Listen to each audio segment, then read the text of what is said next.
Good morning, beautiful. I hope you are keeping safe and well. Welcome to my YouTube channel.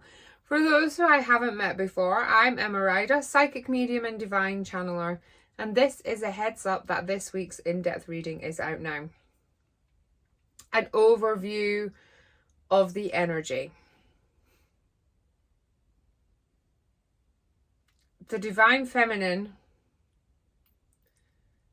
is ready, open, and accepting of what is coming from the divine masculine.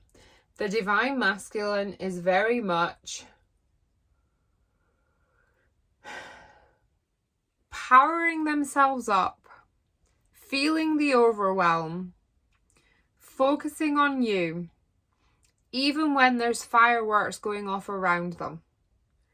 Nothing is stopping them moving towards you.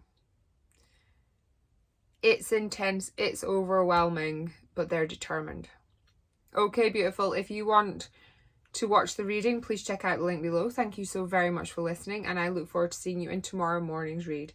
Don't forget to hit that subscribe button so you get notified. Take care, stay safe, and I'll see you very soon. Namaste. Bye.